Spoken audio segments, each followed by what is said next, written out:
Oke, contohnya misalnya gini. Ada C, C, C. Gitu ya. Nah, di sini berarti dia bisa berikatan lagi dengan yang lainnya seperti tadi caranya. Nah, yang dimaksud primer yang mana? Misalnya di sini ada nomor. Anak kasih nomor ya. 1, 2, 3. Berarti yang merupakan primer itu yang mana? Ingat, primer itu artinya dia hanya mengikat satu atom karbon lainnya. Cuma ngikat satu atom karbon. Yang nomor 1, dia cuma ngikat satu. Berarti dia primer. Kalau nomor 2, dia ngikatnya 2. Berarti bukan primer. Nomor 3, dia ngikatnya 1. Maka yang merupakan atom karbon primer itu adalah yang C1 dan C3. Ngerti ya? Sekarang lanjut lagi. Kalau seandainya sekunder, nah lanjut lagi ke penjelasan selanjutnya. Sekunder itu artinya dia mengikat dua atom karbon lainnya. Oke, dia mengikat dua atom karbon lainnya. Contoh,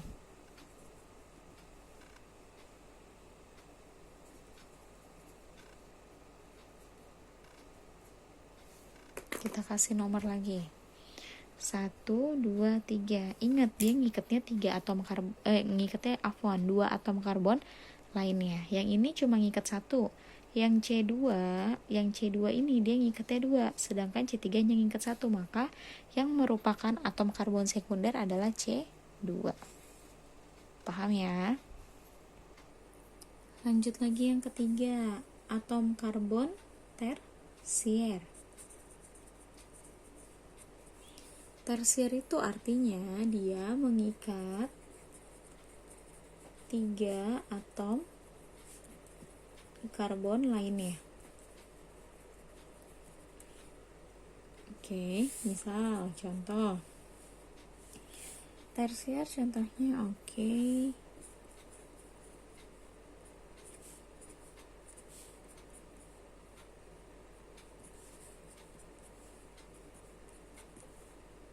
Gitu ya.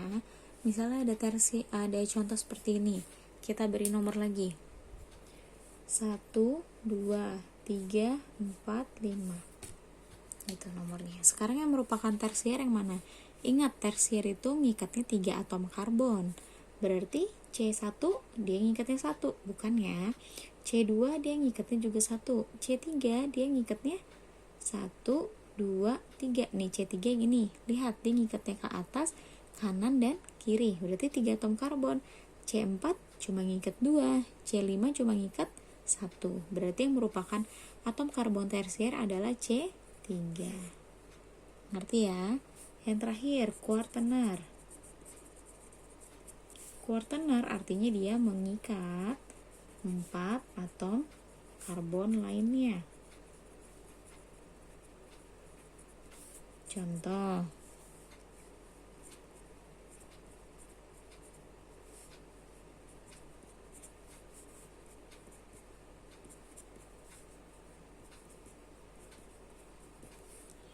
kita kasih nomor lagi. 1, 2, 3, 4, 5, 6. Udah kita kasih nomor. Sekarang yang merupakan atom karbon kuartener itu yang mana? Dia ngikatnya 4 atom lainnya. Ini ngikat berapa yang C1? Cuma ngikat 1. C2 ngikatnya juga cuma 1. C3 ngikatnya lihat 1, 2, 3, 4. Dia ngikat 4. C4 dia ngikatnya cuma 1. C5 ngikat 2 dan C6 ngikat 1. Maka yang merupakan kuartener adalah C3. Dah, paham ya? Sampai sini bisa membedakan mana yang merupakan atom karbon primer, sekunder, tersier, dan kuartener. Oke, sekarang ada contoh soal seperti ini. Kalian suruh tentukan yang merupakan atom karbon primer yang mana, yang sekunder yang mana, yang kuartener yang mana, dan yang tersier yang mana. Nah, di sini kok di sini beda sih, ada H-nya Ustazah sedangkan tadi nggak ada. Oke, kembali lagi ke sini. Tanda yang ada di sini ketika dia tidak berikatan dengan C, maka di sini diberikan H. Maka di sini seharusnya gini, C. Ini H, H, H. Ini juga sama, ini ada C-nya. Di sini nggak ada C lagi kan, maka isinya H, H, H gitu. Nanti tinggal di total H-nya ada berapa? Nah, biasanya kita tulis seperti ini. Kalau H-nya ada 3, kita tulis CH3. Kalau H-nya di sini cuma ada 1, berarti tulis CH. Kalau H-nya ada 2, CH2, dan seterusnya. Paham ya? Nah, sekarang kita mau nentuin nih, mana primer, mana sekunder, mana tersier, mana kuartenar.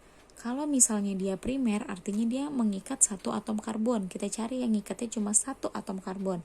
Yang pertama, dia ngikat cuma satu, berarti benar ya. Artinya dia yang C1 nih, nomor 1. Terus yang nomor 2, benar, dia cuma ngikat 1. C yang kedua.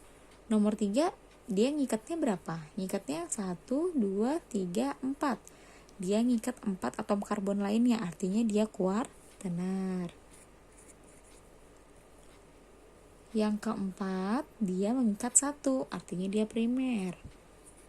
Yang kelima, dia ngikatnya 1, 2, 3, ngikat 3, berarti dia tersier. Yang keenam, dia ngikat 2, berarti dia sekunder. Yang ketujuh, dia ngikat 1, berarti dia primer. Kedelapan, lihat, dia ngikatnya 1, 2, ngikat 2, berarti dia sekunder. Yang kesembilan, dia ngikatnya 3, 1, 2, 3, berarti dia tersier. Dan yang masih ada 2 ya. Ke-10 dia ngikat 1 dan 11 juga sama, ngikatnya cuma 1, artinya dia primer. Gitu, maka C primernya itu atau karbon primernya itu adalah C1, 2, 4, 7, 10 dan 11. Totalnya berarti ada 1, 2, 3, 4, 5, 6, ada 6. Sedangkan sekunder yang merupakan sekunder itu adalah C6 dan C8, totalnya ada 2. Yang tersier itu 5 dan 9 ada 2, dan yang kuartenar itu hanya ada 1. Oke, paham ya sampai sini ya? Semoga penjelasan Ana mengenai kekhasan atom karbon bisa kalian pahami. Untuk latihan soalnya nanti Ana berikan. Yang penting kalian silahkan catat dan pahami tentang kekhasan atom karbon ini, beserta contoh soal yang sudah Ana berikan. Oke, kekhasan atom karbon sudah selesai. Sekarang kita masuk ke subbab selanjutnya, yaitu mengenai hidrokarbon.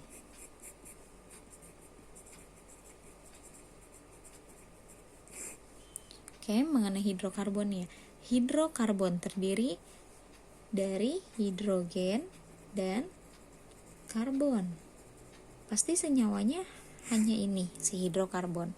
Oke, dimana senyawa karbon yang paling sederhana itu ya ini, hidrogen dan karbon.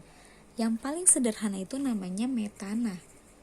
Metana punya rumus kimia itu CH4. Hanya terdiri dari 1 karbon dan 4 hidrogen. Itu namanya metana. Nah, sekarang berdasarkan jenis ikatan, hidrokarbon ini terbagi menjadi 2. Ada yang namanya hidrokarbon jenuh, ada pula yang namanya dengan hidrokarbon tak jenuh. Nah, kembali lagi ke ikatan.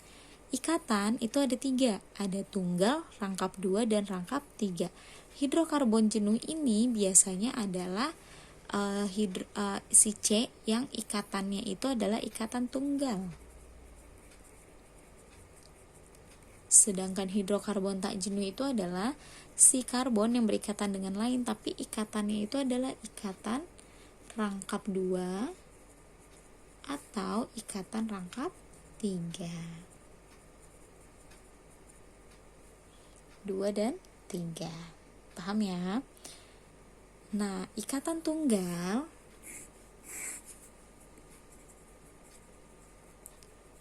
disebutnya sebagai alkana. Sedangkan ikatan yang rangkap 2 disebutnya itu adalah alkena. Ikatan rangkap 3 kita sebutnya adalah alkuna. Oke, ada alkana tunggal, alkena rangkap 2, dan alkuna itu rangkap 3. Nah, subbab selanjutnya kita akan membahas hidrokarbon ini, alkana, alkena, dan alkuna. Tapi pertama kita akan bahas dulu tentang alkana. Sebelum masuk ke tentang tata nama atau penamaannya si alkana, alkena, alkuna ini seperti apa, Ana mau tugaskan kalian hafalkan alkana salah. Hafalkan deret homolog alkana C1 hingga C10. Ya, hafalkan deret homolog alkana dari C1 sampai C10. Kalian bisa lihat di buku. C1 namanya metana, C2 namanya etana, C3 propana, dan seterusnya sampai C10. Kenapa cuma sampai C10? Karena pada umumnya di SMA ini kalian hanya belajar sampai C10. Tapi pada dasarnya sebenarnya banyak, ada sampai C20. Ya, silahkan dihafalkan. Nanti pada saat kita masuk kelas, Ana mau tes kalian satu-satu ya. Nggak satu-satu sih, maksudnya tes kalian secara random. Apakah kalian sudah menghafalkan mengenai deret homolog? Kenapa harus dihafal?